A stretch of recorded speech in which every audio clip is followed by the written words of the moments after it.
Welcome to the 2024 MSHSAA Football Mechanics Training Videos. I'm Kenny Seifert, the MSHSAA Coordinator for Football Officiating. It is my pleasure to serve the game of football and work with the officiating community. The focus of these videos are the proper mechanics and signaling that are being used on the field. Using proper mechanics, rotations, movements, and signals will go a long way to having the right officials in the right position to make the right call. I am responsible for the script and the plays selected in these videos. Please note, no attempt is made to embarrass any institution, coach, student athlete, or official.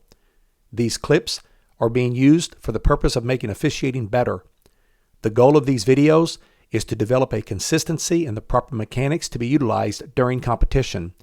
Our focus must always be to work hard, be mobile, and get the best angle possible to officiate the play. We will be providing a series of mechanics training videos spread throughout the course of this season. I hope these videos will assist every official in their efforts to improve their positioning and ultimately their play calling. I know that each of you are eager and excited to begin the season. Here is to wishing you the best of luck to a great season.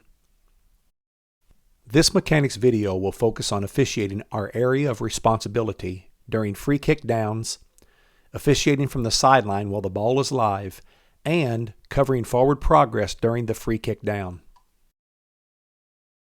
Let's start with a gentle reminder to officiate your area of responsibility during deep kicks and the subsequent action after the kick has ended. These plays highlight our officials' ball watching as opposed to officiating their respective areas of responsibility. Reference the game officials manual and discuss with your crew your responsibilities during free kicks and the subsequent action during the free kick down. I'd also like to remind the umpire, head linesman, and line judge to officiate from the sideline during free kick downs.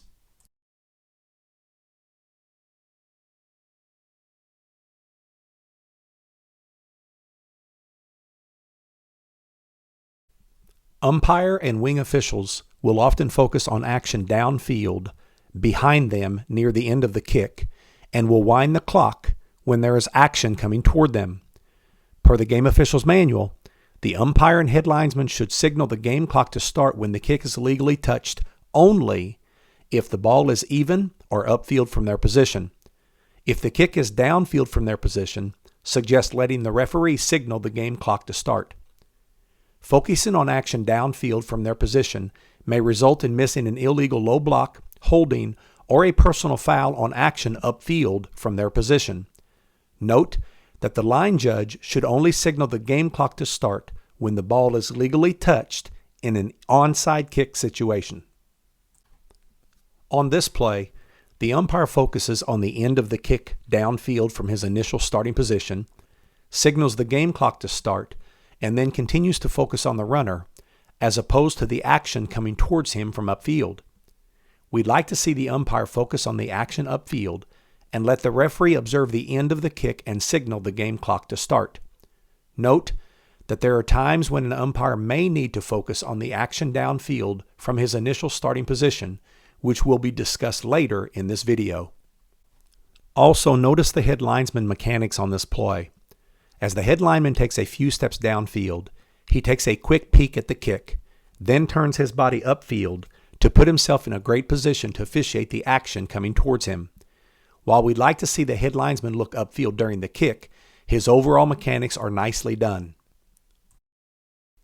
On this play, note that per the game officials manual, the umpire and head linesman's starting position is incorrect. The umpire's starting position should be on the 20-yard line, and the head linesman's starting position should be on the 30-yard line. Also note that the umpire observes the end of the kick downfield from his position, signals the game clock to start, and then quickly turns upfield to observe the upfield action. We'd like to see the umpire let the referee observe the end of the kick and start the game clock, while the umpire focuses upfield during the kick. The head linesman on this play moves downfield several yards while observing action downfield and also signals the game clock to start. We'd like to see the head linesman stay at his initial starting position and observe the action upfield and let the referee observe the end of the kick and start the game clock. The line judge on these next two plays focuses on action near the end of the kick and signals the game clock to start. Line judges, let's move slowly downfield and focus on the initial blocks on your side of the field and let the deep officials cover the action downfield.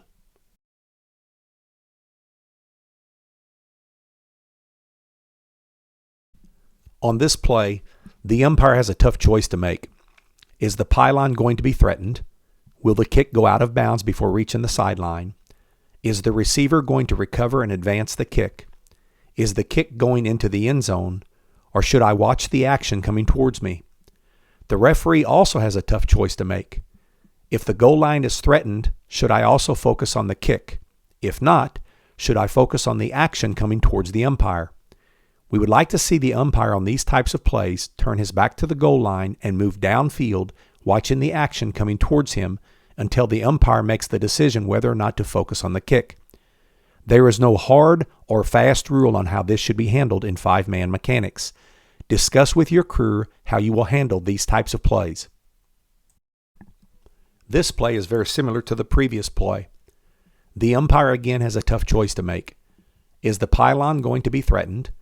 Will the kick go out of bounds before reaching the sideline? Is the receiver going to recover and advance the kick? Is the kick going into the end zone?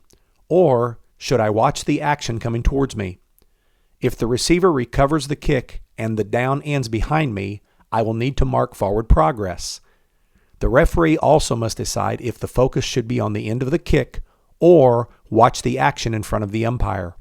Again, there is no hard or fast rule on how this should be handled in five-man mechanics. Discuss with your crew how you will handle these types of plays. Note that we'd like to see the line judge focused on action downfield highlighted as opposed to focusing on the end of the kick. At this point in the play, the umpire, referee, and line judge are all looking at the action around the end of the kick, leaving other action unofficiated. The game official's manual is silent on which official has forward progress during a kickoff return and which officials have goal line coverage if the runner should break free during the return. MSHSAA would like to provide the following guidelines. On the press box side of the field, the umpire should have forward progress, while the line judge will have goal line responsibility. As the line judge moves downfield, no more than 15 yards per the game official's manual, to officiate, if there is a possibility that the runner may make a long return, the line judge should immediately start backpedaling along the sideline and then hustle to the goal line. Utilizing these mechanics will prevent having both the umpire and line judge marking the forward progress spot on a kickoff return as observed in this video. Also note that we'd like to see the umpire officiate from the sideline until the play is dead before coming in to mark the spot of forward progress. On this play, the line judge does not anticipate the runner breaking free and lets the runner get ahead of him before breaking down the sideline. Had the line judge anticipated the runner breaking free and breaking to the goal line sooner, he would have had a head start to the goal line. While we might not be able to stay ahead of the runner and be on the goal line, we at least have a running start. Utilizing these guidelines will give our officials the best chance possible to beat the runner to the goal line. Regarding the sideline on the head linesman's side of the field, the head linesman has forward progress to the goal line. The back judge also needs to be prepared to break downfield from his or her current position to cover the goal line and help with the forward progress on long runs. With only 5 officials, it is not possible to have an official on the sideline at the goal line on kickoff returns. The back judge will have to rule on the goal line pylon from their position on the goal line.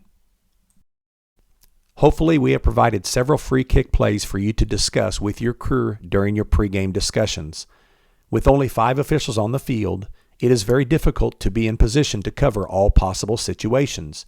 Being prepared within our current restraints will help us be in the best position possible.